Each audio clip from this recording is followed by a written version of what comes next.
जय Sai Ram. Welcome to बंदे हैं हम साई के। बाबा की कृपा से आज आपको एक बहुत प्यारी साई लीला सुनाऊंगी। और कल जिन डिवोटी का मैंने एक्सपीरियंसेस सुनाया था ना, कितने प्यारे प्यारे अनुभव थे कि बाबा कैसे उनका मेंटल सपोर्ट बनकर उनको हेल्प किए थे। तो ये उसी के कंटिन्यूएशन में, ये सिर्फ एक अनुभव ही नहीं है, ये बहुत सारे लोगों के लिए कहिए एक मैसेज है बाबा की तरफ से, हम सब के लिए है। हुआ ये कि इनके जो पेरेंट्स हैं ना, like all other Indian parents, वो लोग काफ़ी न्यूमरोलॉजी और ज्योतिष विद्या एंड ऑल ये सब में मानते हैं। तो उनके हाथों में बहुत सारे रिंग्स डाल दिए गए थे कि इनमें से कुछ रिंग्स जो हैं वो पहने रहोगी तो तुम्हारे लाइफ जो है वो सेफ़ रहेगा, नहीं पहनोगी तो कोई बहुत बड़ा एक्सीडेंट या कुछ बहुत ख़तरनाक हो सकता है। ठीक है, तो ये रिंग्स डाले हुए थे। पर जैसा मैंने आपको बताया कि कोविड के समय उन्होंने श्री साई सच्चरित्र जी मंगवाई थी और वो पढ़ना शुरू की और उनका फेथ बाबा पर बहुत बढ़ चुका था। वो ऑलरेडी माँ कामाख्या जो हैं उनको भी बहुत मानती हैं और बाबा जो हैं साई बाबा को वो मानने लगी। अब जब उन्होंने श्री साई सच्चरित्र जी पढ़ी तो उसमें वो लिखा हुआ था कि साई इज़ यूनिवर्स और एवरीथिंग, वॉटेवर जो हम देख रहे हैं, फील कर रहे हैं, सब कुछ बाबा हैं। तो ये सब जानने के बाद कि हर छोटा से छोटा पार्टिकल जो है, एक एटम जो है, वो भी बाबा ही है, एवरीथिंग इज़ साई। तो इसके बाद उनके मन में ये आया कि क्यों मैं ये रिंग्स पहनी हुई हूँ। जब बाबा हैं और मुझे बाबा पे विश्वास है तो ये रिंग्स का क्या फ़ायदा। और उन्होंने ये सारे, क्योंकि उनके जो भी प्लानिटरी पोजीशंस हैं, कुछ वीक कुछ स्ट्रॉन्ग हैं, तो ये जो भी पहनाए हुए थे ये सारे रिंग्स इन्होंने उतार के रख दिए। बेसिकली जो ज्योतिष विद्या में जो आपको रिंग्स देते हैं ना कि ये वाला पहनिए, ये आपके हेल्थ का रक्षा करेगा, ये पहनिए, ये आपका आफत जो है वो काट देगा, ब्ला ब्ला ब्ला। तो वैसे वाले ये सारे रिंग्स थे जो ये उतार दी। और इनका फेथ कितना स्ट्रॉन्ग कि बाबा मेरी रक्षा करेंगे, इसलिए मुझे इन सब की ज़रूरत नहीं है। बस एक रिंग था जो माँ कामाख्या का था, माना जाता है कि वो रिंग जो है माँ कामाख्या जो है वो प्रोटेक्ट करती हैं। तो वो रिंग उन्होंने पहना क्योंकि वो ये बोली कि मैं तो माँ कामाख्या को भी मानती हूँ, तो ये रिंग मैं इसलिए पहनी हूँ क्योंकि ये माँ कामाख्या का प्रोटेक्शन वाला रिंग है, आशीर्वाद वाला रिंग है, और बाकी जितने भी ज्योतिष विद्या के रिंग्स हैं वो मैं नहीं पहनूँगी। तो इन्होंने खोल दिए और उसके बाद क्या हुआ, एक वीक के बाद इनकी मम्मा जो हैं वापस से कहीं टीवी या यूट्यूब में किसी ऐसे ही अच्छे ज्योतिष को देख रही थी जो ये बता रहे थे कि इन रिंग्स को पहनने का क्या सिग्निफिकेंस है और इसको उतारने के बाद क्या क्या होना शुरू होता है। और मतलब वो अपनी बातों से बता रहे थे कि कुछ लोग जब ज़िद करके खोल देते हैं तो कैसी कैसी चीज़ें होती हैं और किस ज़िद में आके वो खोल देते हैं, ये सब चीज़ें बता रही थी। तो अचानक से इनका थोड़ा सा ना उसमें इंटरेस्ट चला गया और ये थोड़ा ध्यान देने लगी, क्योंकि इन्होंने भी तो रिंग खोल दी थी और इनके पेरेंट्स जो हैं वो बहुत परेशान हो रहे थे कि तुम ये क्यों खोल दी हो, कैसे खोल दी हो, ये रिंग नहीं खोलना चाहिए था, तुम्हारे जान का रक्षा करता है। और जब बात आती है ना कि जान की, कि भाई जान बच जाए, जान बचाने के लिए इंसान कुछ भी कर रहा होता है, तो ये तो बस एक रिंग है, वो तो हम फिर भी मन रहे या ना रहे लोग पहन लेते हैं। तो ये भी सोचने लगी कि कहीं ऐसा तो नहीं है, मतलब एक सेकंड थॉट आने लगा कि कहीं मैं गलत तो नहीं कर दिया मैंने ये रिंग्स खोलकर, शायद मुझे ये रिंग्स पहने रहने चाहिए थे। पर देखिए, जब आप सच्चे मन से बाबा की तरफ अगर आप विश्वास करना शुरू करते हो ना, तो वो भी आपको प्रमाण देने लगते हैं कि तुम सही रास्ते पे चल रहे हो या गलत रास्ते पर। क्योंकि कई बार अगर आप रिंग खोलना भी चाहेंगे ना, तो अगर बाबा की मर्ज़ी नहीं होगी ना तो वो नहीं भी खोलने देते हैं, और अगर बाबा की मर्ज़ी रहेगी तो वो खुलवा देंगे। जो बाबा हमारे लिए ठीक समझते हैं वैसा होता है। मेरे भी एक्सपीरियंस हैं, बाद में कभी बताऊंगी, इससे जुड़ा ही हुआ, रिंग से ही जुड़ा हुआ। तो उनका फिर ये हुआ कि वो सोच रही थी कि अच्छा चलो मैं वापस पहन लेती हूँ, क्योंकि वो जिस तरीके से वहाँ पे ज्योतिष जी बता रहे थे और जो लक्षण बता रहे थे वो इनको अपने आप को सुन के डर लगने लगा कि कहीं मैं फंस ना जाऊँ इन चक्कर में। तो जब ये अगली सुबह रिंग पहनने वाली थी, उसी दिन सुबह को ये सपने में क्या देखती हैं। देखिए कैसे भगवान की कैसी कैसी लीला होती है, कैसे बाबा लीला रचते हैं और हमसे बातें कर लेते हैं। वही मैं आप लोगों को हमेशा कहती हूँ कि बाबा को जैसे कोई दरवाज़ा नहीं चाहिए ना घर में आने के लिए, आपके पास आने के लिए, वैसे ही बाबा को बात करने के लिए कोई माध्यम नहीं चाहिए। वो आपको जैसे मन होगा वो वैसे आपसे फ़ोन करके बात कर लेंगे। तो इनके साथ क्या हुआ कि ये सपने में देखती हैं कि एक गुफ़ा है, ये उसके अंदर जाती हैं और वहाँ माँ कामाख्या बैठी होती हैं। बहुत सारी लेडीज़ होती हैं, पर इनको कहा जाता है कि तुम आरती करो माँ कामाख्या का। तो ये पूरा पूजा की थाल सजाकर आरती करती हैं और आरती करके ये गुफ़ा से निकल रही होती हैं।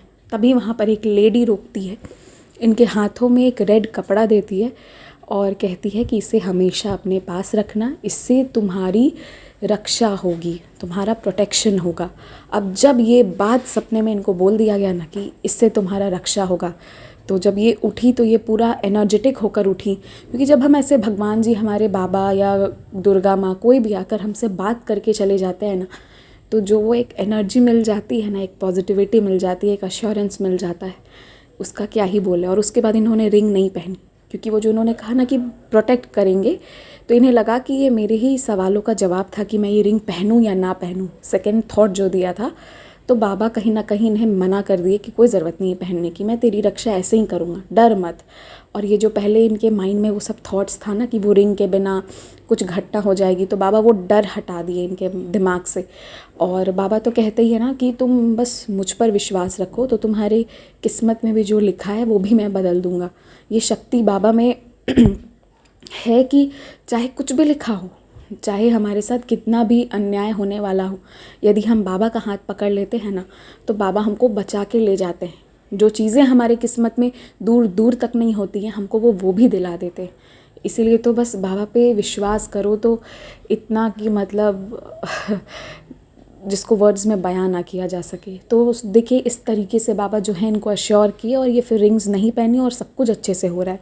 फिर कॉलेज भी खुल गया, तो ये वापस शिलोंग चली भी गई। वहाँ भी एक दिन जब ये बहुत बाबा का बुक्स वुक्स नहीं पढ़ रही थी, सच्चरित्र जी नहीं पढ़ रही थी, तो एक दिन इन्हें स्वप्न दर्शन बाबा दिए थे, गुरुवार को नीम के पेड़ के नीचे बैठे हुए। ऐसा इन्हें स्वप्न दर्शन हुआ था। तो बाबा हमेशा ऐसे दर्शन देकर गुरुवार के दिन दिए थे, खुश कर देते हैं बच्चों को। और कई बार बाबा कुछ दर्शन में आपको कुछ चीज़ें सपने में बताते भी हैं, कुछ जो आपको बाद में समझ में आता है, और कई बार जो है बस वो एक ब्लेसिंग वाला दर्शन होता है।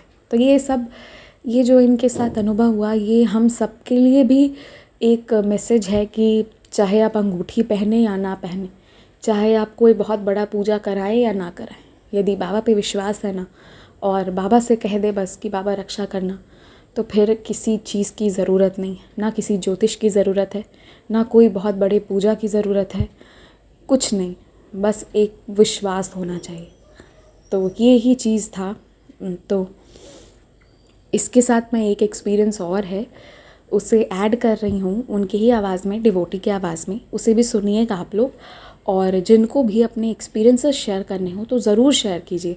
6206008273 व्हाट्सएप पर कर सकते हैं, चाहे तो ईमेल और इंस्टाग्राम के थ्रू भी कर सकते हैं शेयर, जैसे आपको कंफर्टेबल फील हो। और मुझसे लोग पूछते हैं कि कैसे शेयर करना है, तो ऑडियो के फॉर्म में, वीडियो के फॉर्म में लिख के, जैसे मन करे आप वैसे शेयर कर सकते हैं। ये आप पर डिपेंड करता है कि आप कैसे कंफर्टेबल फील करते हैं।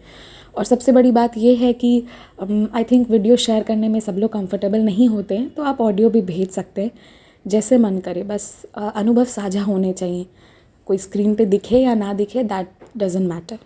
ओम साई राम, स्टे ब्लेस्ड। मैं आज अपनी अनुभूति शेयर करना चाहती हूँ। तो मैं बताना चाहती हूँ कि पहले तो हम बाबा पे बिल्कुल यकीन नहीं करते थे, मतलब हमें भरोसा ही नहीं था कि बाबा ऐसा कुछ है। तो बाबा ने मुझे ऐसी डोरी लगा दी है कि बाबा का नाम अगर मैं एक दिन नहीं जपूँगी तो मेरा मतलब सुबह हो ही नहीं सकता मेरा। तो मैं आपको अपनी वो अनुभूति बताती हूँ जिसकी वजह से मैं आज बाबा की एक भक्त बन पाई हूँ। तो उसमें क्या था कि हमारी एक बेटी हुआ करती थी, तो हमने सोचा कि अब भाई एक बेटी है तो एक बेटा हो जाए तो ज़्यादा अच्छा रहेगा। तो हमने बहुत डॉक्टर्स को दिखाया, बहुत कुछ किया, लेकिन कुछ फ़ायदा ही नहीं हुआ। तो मेरे जो हस्बैंड थे उनको, उनके एक स्टाफ ने बोला कि आप जाओ शिरडी, अच्छा होगा, शिरडी जाओ, बाबा को जो भी आपकी विश है वो मांगो, बाबा सबकी इच्छा पूरी करता है, आपकी भी इच्छा ज़रूर पूरी करेंगे। तो उन्होंने मुझे आके बताया, मैंने सोचा चलो सब कुछ तो ट्राई कर ही लिया है तो शिरडी भी चले जाते हैं, देखते हैं अगर हमें कुछ फ़ायदा हुआ तो। हम गए फिर शिरडी। हम टैक्सी करके जब जा रहे थे ना, टैक्सी वाले को सही से रास्ता नहीं पता था स्टेशन का, हम इधर उधर भटक गए थे। मतलब जो हम ट्रेन में जो हम जाने वाले थे शिरडी, वो आधे घंटे पहले थी और हम आधे घंटे बाद आए, लेकिन ट्रेन वैसे ही खड़ी हुई थी। तो हम जल्दी से फटाफट से ट्रेन में बैठे। जैसे ही हम ट्रेन में बैठे हैं ना, वो ट्रेन चल पड़ी। और हमें थोड़ा थोड़ा यकीन तो आ गया पापा पर कि नहीं, पापा ने हमें इसलिए ट्रेन रोकी थी ताकि हम ट्रेन में बैठ सके, हम उनके मंदिर जा सके, उनके पास जा सके, इसलिए शायद पापा ने ट्रेन रोकी थी। तो हमें ये थोड़ा थोड़ा बिलीव आ गया। और उसके बाद क्या हुआ कि हम बाबा के पास गए, सारी हमारी विश मांगी, फिर आए। उसके कुछ दिनों बाद क्या हुआ कि मतलब मैं प्रेग्नेंट हुई और मेरा मतलब एक बेटा हुआ। और मैंने उन्हें मानसिक भी किया था कि मैं अपनी बेटी का नाम भी साई ही रखूँगी, तो मैंने उसका नाम भी साई ही रखा है। तो अब मेरा जो बेटा है वो 1 ईयर कितने मंथ्स का है। मेरा बहुत इच्छा थी कि मैं अनुभूति शेयर करूं, लेकिन मुझे एक्चुअली आपके चैनल का नंबर नहीं मिल रहा था, और जब मुझे मिला तो मैं ये अनुभूति अभी शेयर कर रही हूँ।